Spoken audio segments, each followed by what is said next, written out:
And so he does so much for the youth, does so much for the students, does so much for even women and widows. He is one of the special advisors to the executive governor of Delta State. And his name is Dr. Donald Peterson. Doctor, welcome to Dissection. Thank you very much. Usually we start, even though we know so much about you, but we'd like you to tell us a little bit about yourself, because so much of this questioning will come from there. Dr. Peterson, please tell us just a little bit about yourself. You already know my name. Dr. Peterson. Donald Peterson. I'm a father. I'm a community advocate. I am proactive and about capacity development. I'm an economist, and above all, I am a servant of God. Very good, very good. I must confess that I suddenly got to know you during the time of Dr. Kowa. And I was wondering, it's like this man came from abroad, because there are many people I followed, but I haven't followed you up to the sudden time I knew about you. Please tell us about your education. Secondary, primary. Okay, primary. My second half of primary was done at the nursery primary school, where I started from primary 4. Yeah, now. Yes, nursery primary school. When I finished, I was enrolled in Benova Grammar School, where I did from Form 1 to Form 5, where the last set that did 88.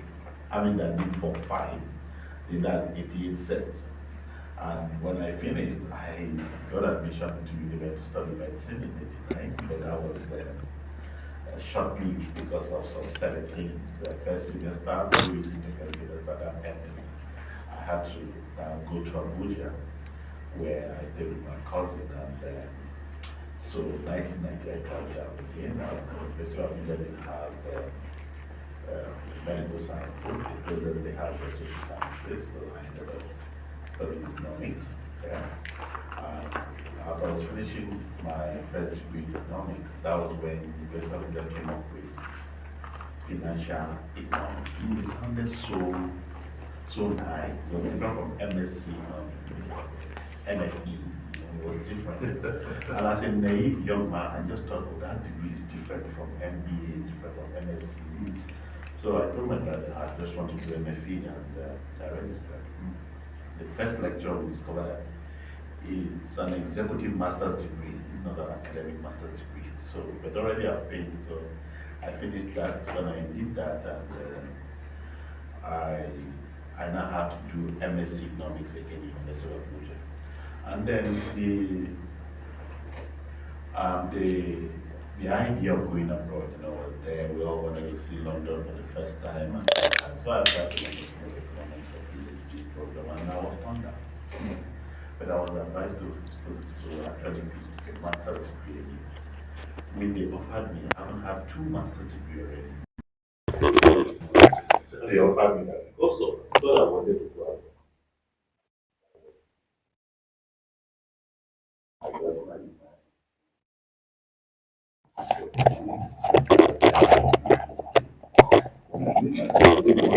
I didn't want to leave London. I wanted to stay put in Europe. And the only way to stay put is to seek for another university that will give me admission. And I had to do my MBA at the London Business School. So when I was done with that, I was persuaded to come back to Nigeria. I came back to Nigeria, and then I started off business. Then in starting off business, I realized that my knowledge of economics alone would not be enough. I needed. So what year was this that you came back? That was about 2011. I was always shuttling. I would go to London, come back, as a student there now, because I was having some business to do in Nigeria. But that was 2011 when I actually made up my mind to actually stay put. Before then, every 3 months I was back, and I wasn't really stable here.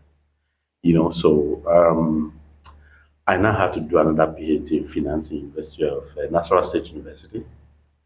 Nasarawa State University. Yeah, I did the PhD in Okay, finance. let me just cut in. You talked about your father. You discussed what they gave you in Abuja with your father. Yeah. The father must be another academic. No, unfortunately, I was blessed that I had a father who didn't go to school, who pushed me that I have to go to school for himself and myself, being his first son. And you started amassing degrees. Yeah,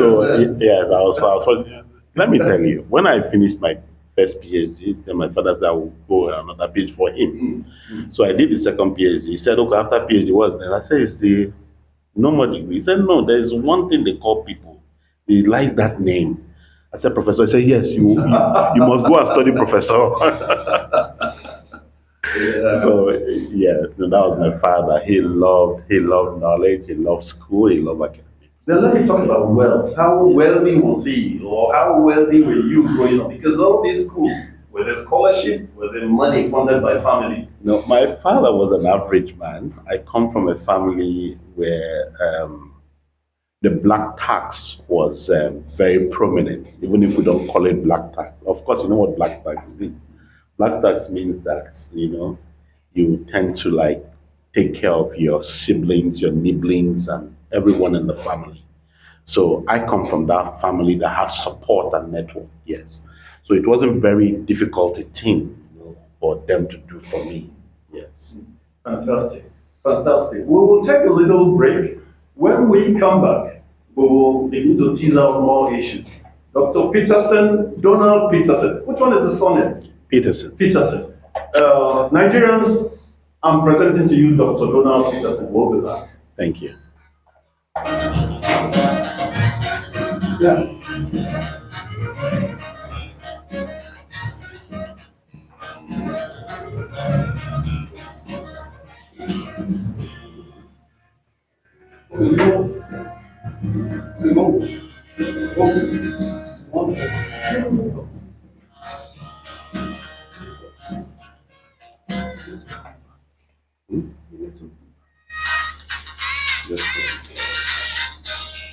Sorry, we're back. We're back. Dr. Donald Peterson is our guest today. This is a big edition for Dissection. To get such a man with 2 doctorate degrees, up to 4 master's degrees, and the professor he read also, according to him, that his father said, go and read, there's a one with a P. He also went and got that. I never got that. But I must tell you, I'm actually studying for another doctorate degree now at the Wellspring University. Congratulations. Thank you so much. Because all these will come in handy, when we discuss our subsequent things. Okay. Recently, this week, you had a career talk in University of Delta, the University of Delta, Owoyibu campus. You are known to be an entrepreneurship czar. Tsar is a name we got from the Russians, the ultimate king. What drove you into entrepreneurship? Is it because you read economics ultimately, social science? I think I was very fortunate. Like as I told you, I wanted to be a medical doctor. But as I told the students during the lecture, I told them that 4 angels visited me.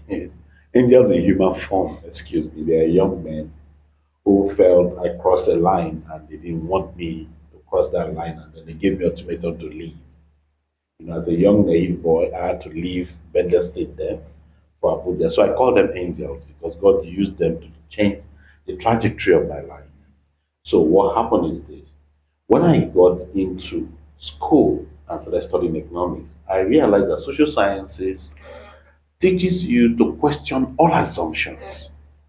And the assumption then was because I felt the ultimate course of study, profession was to be a medical doctor. Parents used to pride, my son is a doctor, my son is a lawyer. Now, I thought being called a doctor would just make you wealthy. But now I'm not on that path anymore. And will I still be wealthy? Will I not disappoint my father? Will I not disappoint, the expectations of people around me? So I started questioning some assumptions. in questioning assumptions, I now realize that some of the greatest men in the world actually studied economics and business, mean that they are captains of industry, these social sciences. So I now felt, okay, this is it. This is my path to growth. And in this particular aspect, I felt that yes, I could make something different. And I was so fortunate, and I say we living today are very fortunate that we're in the age of technology, that whatever you study, once you can apply technology appropriately, you will make it. And now, where I got it was this. I realized one day I was just thinking, I said, just imagine if I'm the one dispensing air that everybody breathes, and I charge just 1 naira per day for to dispense air to people. That was when I came to the conclusion that don't just think about making money, think about addressing challenges and providing solution to the people, and money will come. I once read a book by Bill Gates, you know the great Bill Gates. Yeah. Uh, Business at the speed of thought. It's like that's exactly what you've just done. As you're thinking, it's business. Exactly. Now, let me go back to Owoyi. How was the experience when you had that career talk? What did you see around you? What I saw was two things. I saw resourceful young people, very eager, hungry for success, hungry to make it. But I also saw no structure, no mentorship, no clear pathways for them. Those are the two things I saw. I saw them being misguided because you see, like as the deputy VC said, was it deputy VC or I think one of the speakers, he said that education has two parts, the formal and informal. They are there in the university getting the formal education, which is good. But there is the informal one which they have to relate with. And the informal one is not taught in the classroom. So I see that gap where in the informal side of the education, we as adults, we as their parents need to fill in that gap for them, give them structure, mentorship, and show them clear pathways. Angels definitely guided you out of Unida because Chimamanda is another lady, we all know who Chimamanda is, who was also admitted to School of Medicine, but incidentally pulled out of medicine and went away. What is it in social sciences or the arts that brings a lot of fame and prosperity that the sciences sometimes do not bring? Okay, I'll put it this way. The richest man in the world is Elon Musk. People know him for what he's doing using sciences, right? But you also know that he studied economics. He studied physics and economics. So physics, the science, helped him in all the assessing, all the innovative ideas that he has. But having those ideas and having the knowledge alone does not translate to business. Now, the economics aspect has helped him to actually translate those ideas to business. If you look at him, he has never earned a salary one day in his life. But how come he's the richest man in the world? Yeah. He came up with a system where you pay him salary with stock options. So in that, he cleverly avoided paying tax. Yeah. Well, these are smart people who do businesses, even Trump too. Before that Owoyibo outing for you, one of your media persons wrote some during their youth service sent questions. Let me read what one Ekele sent. He said social science courses are often undervalued. I really want you to note that. How can graduates practically position themselves as problem solvers in today's economy? I will tell you, one of the reasons why we undervalue social sciences here is because when you graduate, there are no, you are not called by any title. Like if you study medicine, Yeah. you are Yeah, a doctor, you lawyer, study engineer, lawyer, engineer, yeah. and all that. And you know, believe you me, in this part of the world, we love title. So for that, people feel social sciences is less.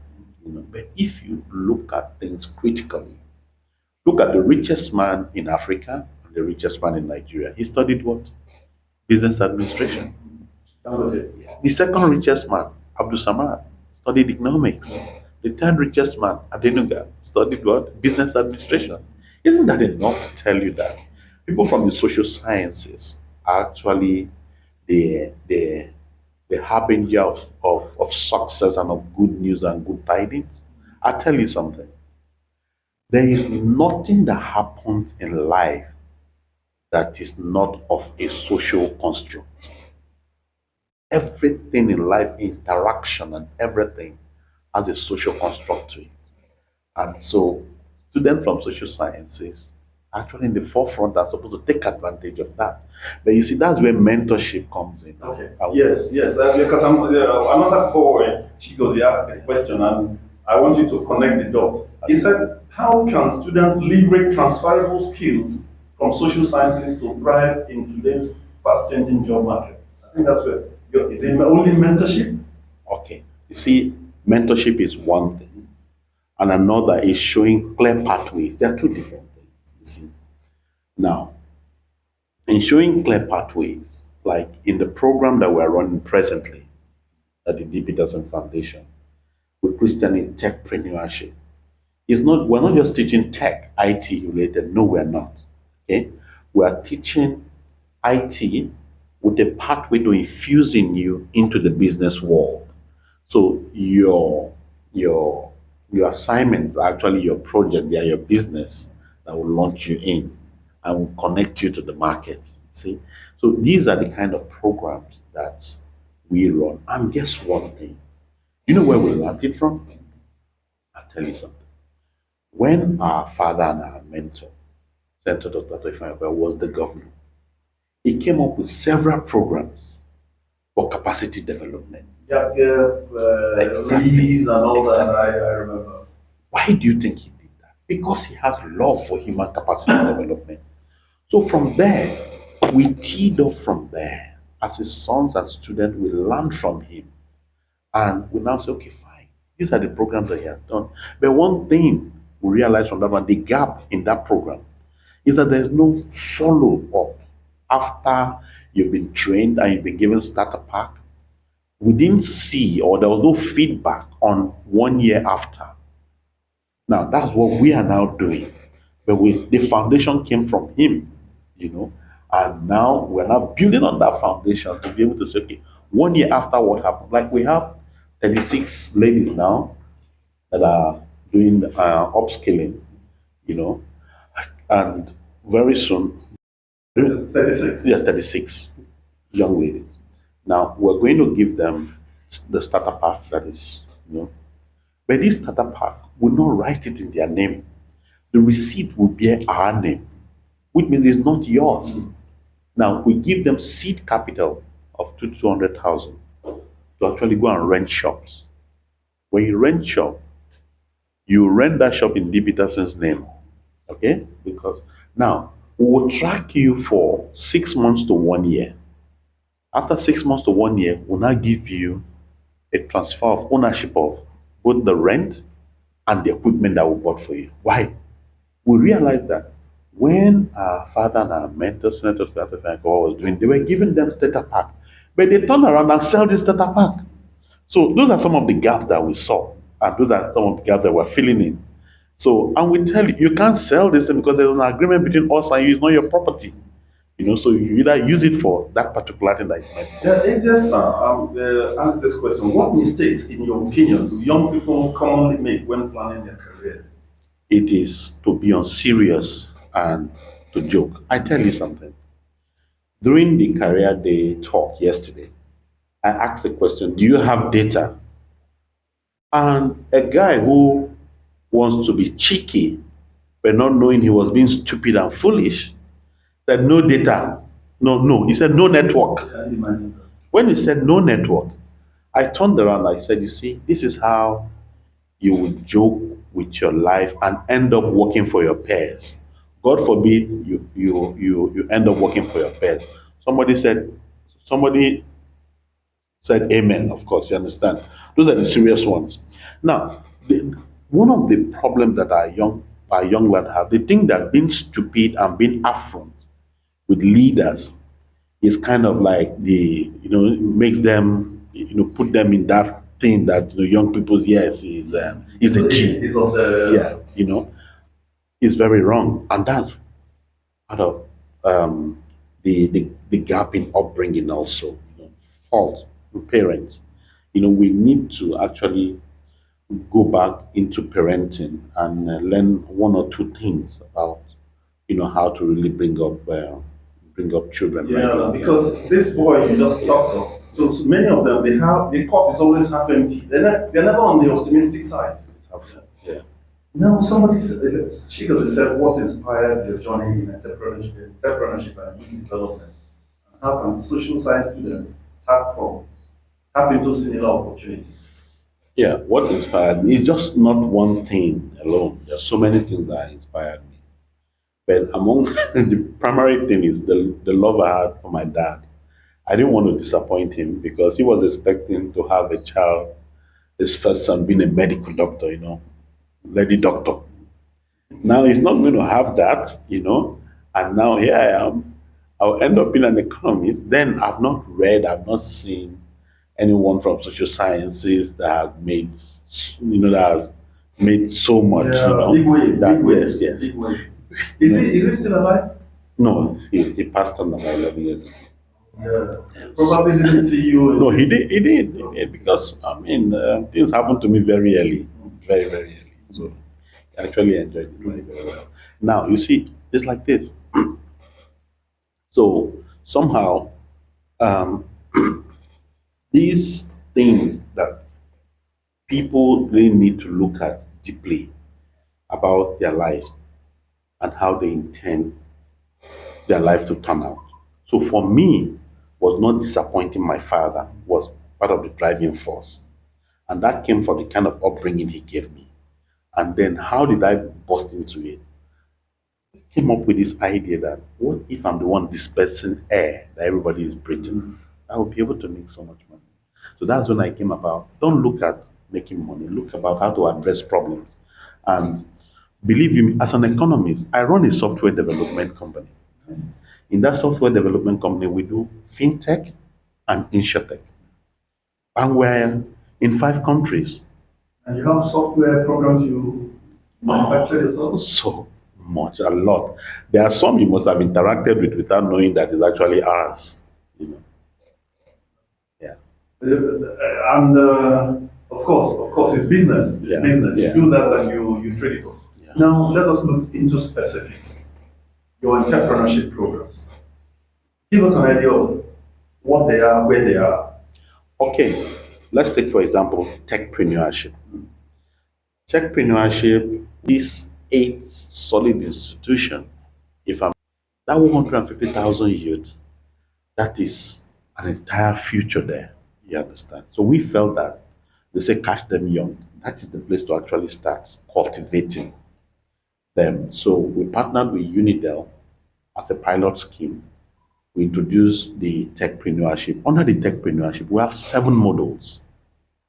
There is AI, there is affiliate marketing and others. Now, each of these models, if you are to go to IT companies outside to study them, you get the cheapest you get each model is about 500,000. Part of where you get it for 751 million each. So for those 7 models, you're talking of 3.5 million naira, and we're giving it for free. Now, while you are studying these models, you are given assignment, you are given projects. Your project becomes your business. Then when you complete this, your project will help you connect it to market. That will connect you to purpose. So once you are connected to the market, you can now start making money on your own. You certainly have a very fecund brain. You sit down and think. Many youths don't think the way you have thought to. Yeah. That's about upbringing, mentorship, and association. Who was your mentor? First, when I was a lot younger, it was Uncle Jim Ovia was my mentor because we are in-laws to them. His elder brother was married to my auntie, so I knew him from when I was very, very, very young. Then as I grew up, I started picking up mentors here and there. But lately, Including the immediate past. lately, when I came into close proximity with immediate past governor, I studied his lifestyle. I studied his heart, and I realized that this is a good mentor. He loves people. When you love people, you want to provide solutions to them. And in providing solution to their challenges, all those things you are seeking will now be made available to you. That's why God says, seek ye first the kingdom of God, and every other thing shall be added unto you. So for this in entrepreneurship's creed is seek ye first the solution to challenges of humanity, and every other thing you seek will be added unto you. Now let me ask you about funding. Yes. I mean, partnership with government, partnership with the Jim Ovias, using him as a metaphor for funds providers, investors. Okay, I must tell you, His Excellency the Governor called me and said he would like to fund us. And I begged him dearly, and I said, Your Excellency, please, we don't need the funds, respectfully. And he was surprised. What do you mean you don't need the fund? Which of the excellencies now? The current governor? Yes, the current governor said. In fact, it was the former governor who arranged the meeting. I should go and meet the current governor so that they can fund us. And the current governor agreed he was going to fund us. I told him, please don't fund us. The reason is this. You fund that agency when money comes. I'm a politician. I have friends. Everybody needs contract from that place. When it's not properly executed, what do you do to them? That's one. Two, they are civil servants, respectfully speaking about civil servants. There are civil servants there who also has other motives. The money is there. Their focus now shifts from the program to the money. We all know how powerful the law of money is. Now, we shift our focus from the program to the money. And then money is not properly managed. At the end of the day, the ball will end on my table. Who would you call? Just imagine if I was given 5 billion naira to run this program, and at the end of the day, what would you call me? But you see, I told the Govt, His Excellency, I begged him because he was surprised. I said, this entrepreneurship development is business development. Businessmen are supposed to be able to make water out of stone. That's one. And businessmen are supposed to be able to sell ice to an Eskimo. So if you are not able to sell ice to an Eskimo, then you are not worth your salt as a businessman. Yes, and if you are not able to conjure water out of stone, that means that you've not started. So don't give us anything. We will run the program and you'll be impressed. And so far, we're doing it. Fantastic. You've done a great job. You are also into agriculture. Yes, yeah, agripreneurship. What did you call that? Agripreneurship. You see, tell us about it. Like agripreneurship is not just agriculture, it's agriculture and business fused together. Take, for example, I come to tell you, okay, I want to teach you how to grow crop A or crop B. We don't do that. What I do first is I do the analysis of the market.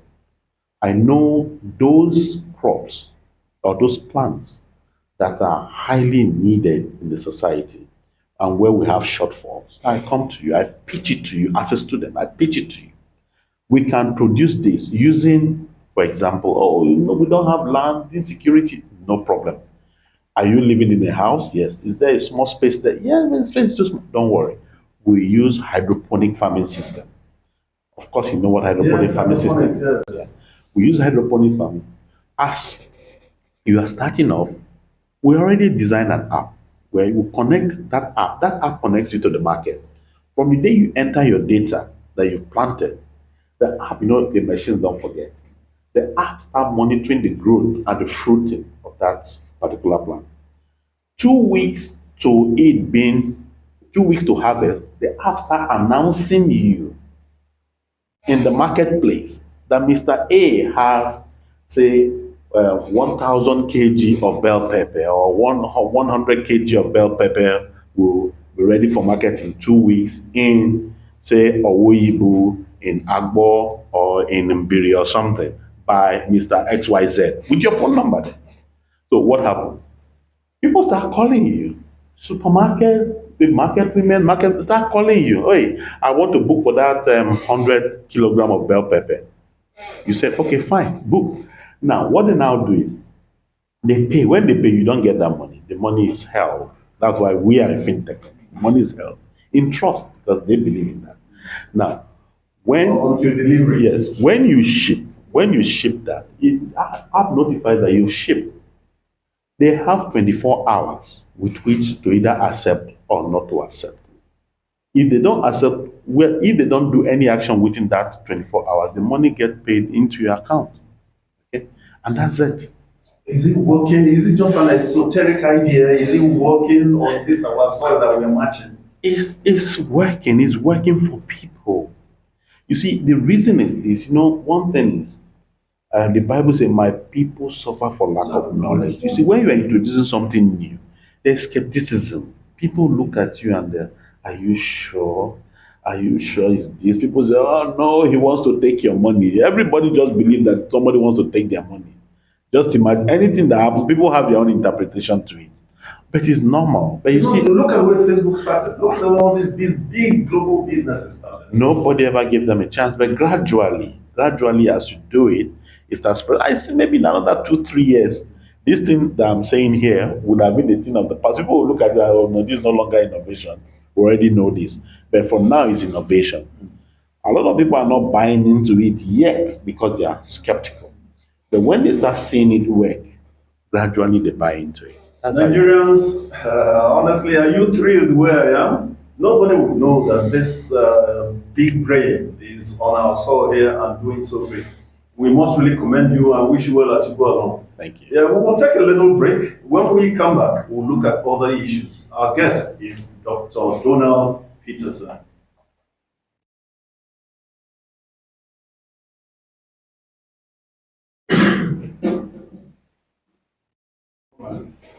Go back. Let me pick up. Okay. Time flies when you're having a good deal. Honestly, I didn't even bargain we're going to have this bumper of an edition.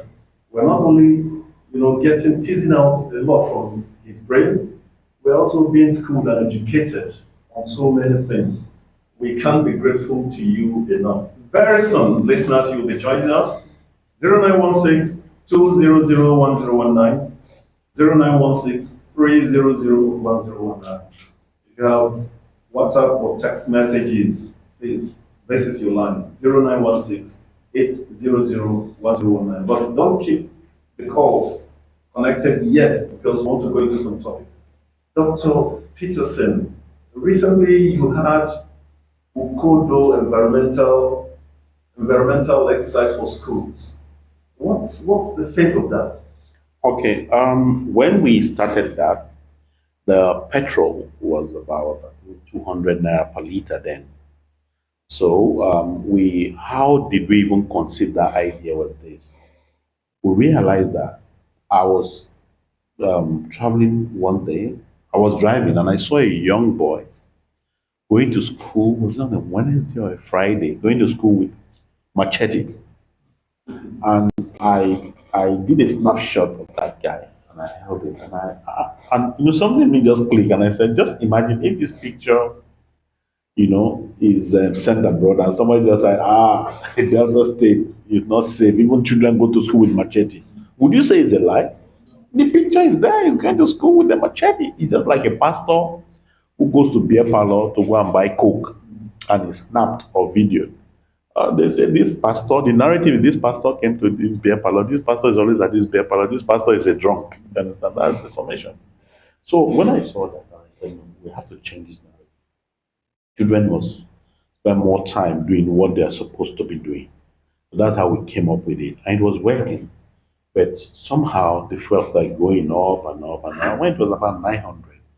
So we wrote back, so we informed the schools that, okay, now, if you want us to come work for you, we will need you to fuel the machine. And you know what? Fueling this machine sometimes is less than 5,000 naira. But no, For the day. yeah, for the day. People don't want to part with that.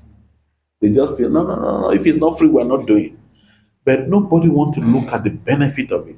Do you know that the 7 people that we employ in Ukodo, they are still being paid till tomorrow? I can call their names and all that. Go and verify. Yeah, you can verify, go verify. In fact, for some months, for 2, 3 months, sometimes they might not have work to do. Nobody's calling them. The machines are there. They are still being paid their salary till the one for January has been paid since on the 21st.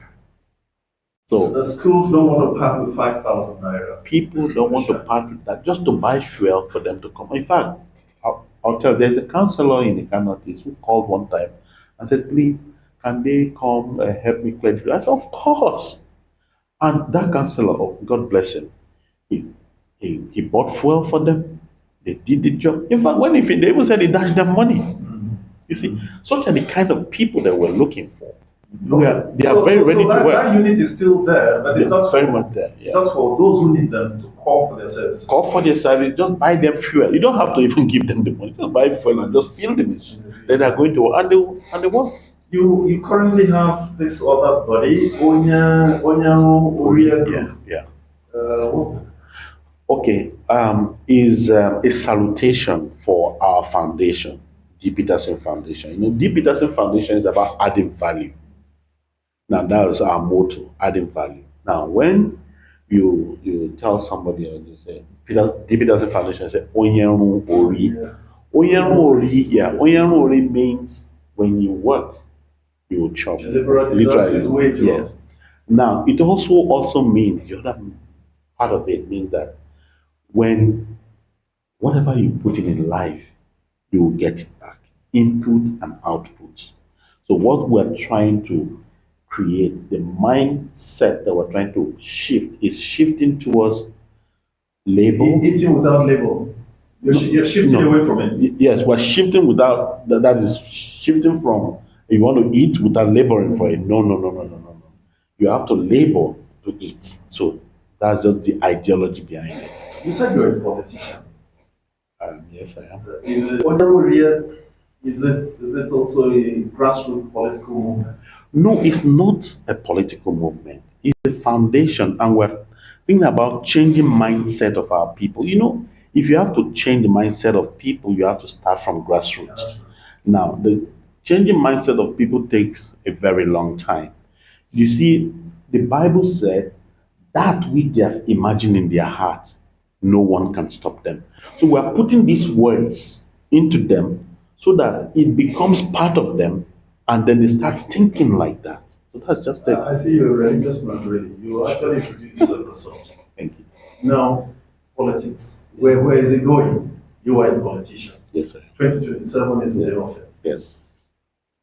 Yeah, 2027 is there. Where is it going for you? Yeah, we are ready as a party. We are ready as a people to actually vote the right party, which is, for now, is APC, is what we can see because of the so many innovations, improvements that the president and the APC party has brought to bear with us. You must know something. When water is at the boiling point, which is about the time that President Ashwaju came in, at the boiling point, before it cools down, it takes a while. We're in that process of it cooling down. So we're very ready. Where the governor, Elder Right Honorable Sheriff, came to Amo about 2 weeks ago Yeah. to do groundbreaking for the flyover to Rumi Junction. Were you there, Doctor? Yes, I was, Sure. conspicuously. How do you see that project? I was very excited and elated because that project is a lifeline for Ika Nation. You know, is a connecting route to the north. I see it as Uromi Junction itself has a macroeconomy there, which before now was almost dead. But now with that construction, that market will come back. And when that market comes back, that market is sustaining so many lives. So we'll have market coming back there. And apart from that, the bridge infrastructure is also to help us in logistics, movement of materials in and out. Don't forget that in the Kan Nation, we have Kaolin.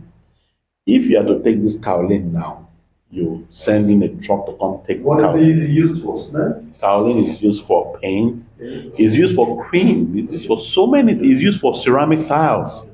You know, if there are companies that are interested in it, but they come and they see that, oh, apart from the insecurity that is over Nigeria, oh, you don't even have infrastructure, how many of them will come here? So the governor has done a marvelous thing for us as a people. Now, before I open the lines, let me ask you this final question from me. Governor Sheriff Borumuri, Elder, um, beyond expectation, because when he took off, it was like, it's a little unsteady. How do you assess it now? On a scale of 1 to 10, I want to give him 9.5. Because he came as an underdog. People never thought he would be able to do it. I mean, some prominent Delta, they even come out to apologize publicly that, oh, we never thought he would be able to do it. But he's not just doing good or doing very good, he's doing excellently well. Yes, yes. Fantastic. The listeners, if you are there, honestly, this is one edition that I prize as my greatest so far. There are messages that have come in. Your calls can also keep coming in. This one says, this person, no name, okay, Akinloye, Tajuddin, Abobi. Good morning, Sleek FM. Thank you for this interesting interview with Dr. Donald Peterson. He's an intellectual and charismatic leader that cuts through the nose with surgical precision. Let me just stop there. That is one of your persons. Any comments there? You want to appreciate it? Or let me take the second one. Yeah, I want to thank you, Tajudeen, for those kind words. Yeah, this other guy says, Innocent Okwara from the city of Galilee. Is that the city of Galilee? Yes, in the Northeast. Okay. Yeah. I always think when they say Galilee, I will just go to Jerusalem. No, we have our Galilee here in the Okay, I have too. listened to our guest, Dr. Peterson spoke. I brought him, God brought him to Delta State. His own calling is youth development. I wish we have someone like him in Imo State. When you're Galilee, you go to Imo State to. Let your calls, the calls are keep coming. Let's take the calls now. Hello. Hello, good morning, sir. Yes, morning, my friend. Your name and where you're coming from. Okay. Come down, please. I just want to appreciate the work of our family.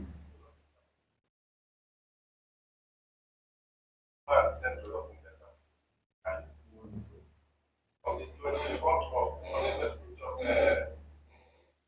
end of the 25th of the 2024 birthday, I was at the house. Professor of the Mrs. Khaled Ali, and the flight attendant. Also, the son Well, what's your name again? my name is Lucky Wonder. Thank you so much. Thank you. Yeah. Hello. Hello. Yeah. Yes, speak FM, please. Your name and where you're calling from. Mr. Chris, you said?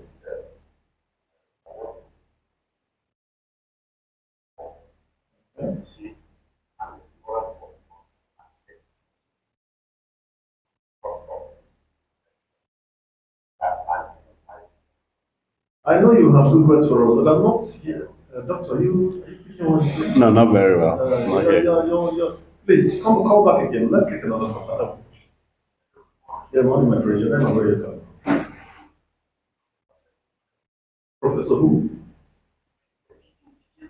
Okay, DJ Prophet. Go ahead.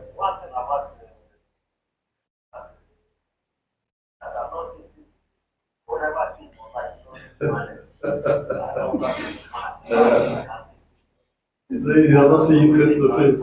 But your name looms large. Yes, thank you very much. Let's take another call. Hello. Hello. Yes, my friend. Your name and where you're calling from.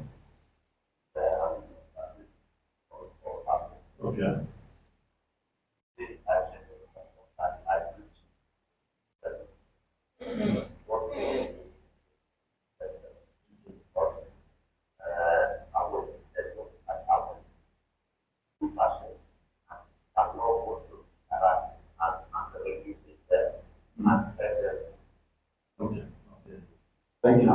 foundation. Your point is made. Your point is made. Let's take another call. Hello.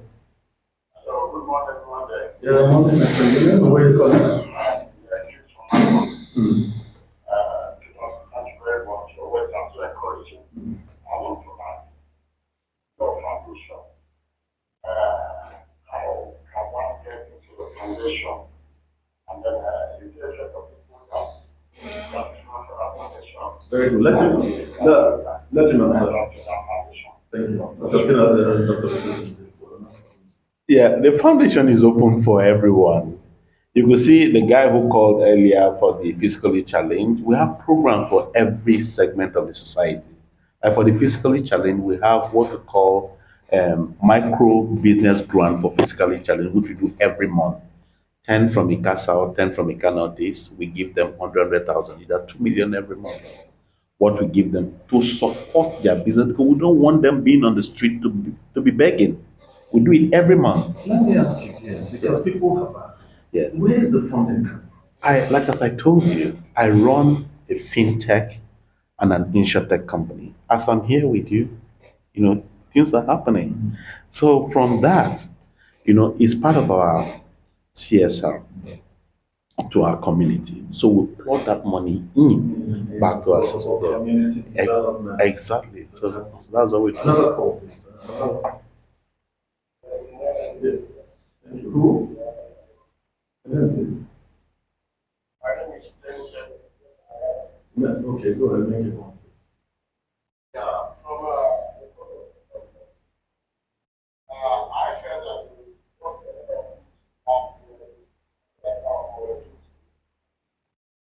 it's not all about Time to take his foot off speaker. what it is all about.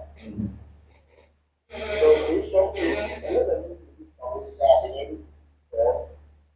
lot of money, start learning about wealth. Doctor, are you getting this point? Okay, let him respond. Thank you so much. Thank you. Yeah, like what I said earlier, that it's not just about infusing you with the knowledge and also giving you the finance or the money to start.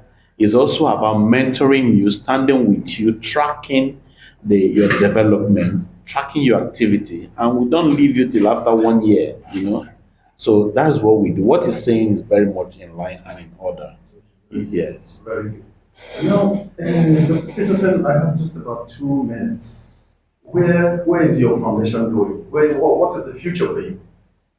As long as human challenges exist, my foundation will exist to address the challenges. People would like to have you in a prominent political position. Are you going to say no to it?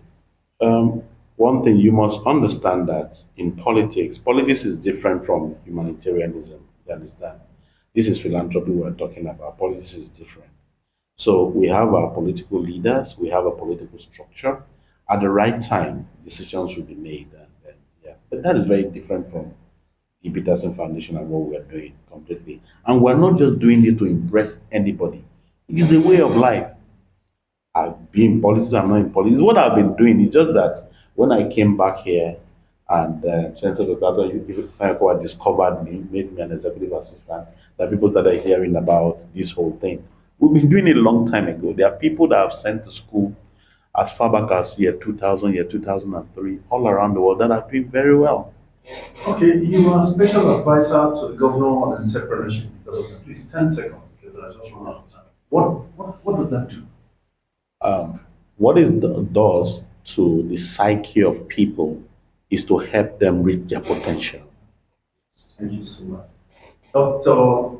Donald Peterson has been presented to you across Delta North, Edo State, Kogi State, and Anambra State. Dr. Peterson, you're a wonderful person. Looking at you, one would not know that you passed through Benin School. I did. Honestly. Even me that passed through the same school in 1972, I'm just looking at you and wondering, am I the same soil we passed through? So, Yes. Congratulations, you're a great Delta. Thank you very much. We wish you well. Thank you very much, Senior. Okay, that is it. My name is Iwemdi Nwaham. Next Saturday, we'll be back, hopefully with another Pompa edition. Thank you again, Dr. Peterson. Benny, okay, Thank you. okay,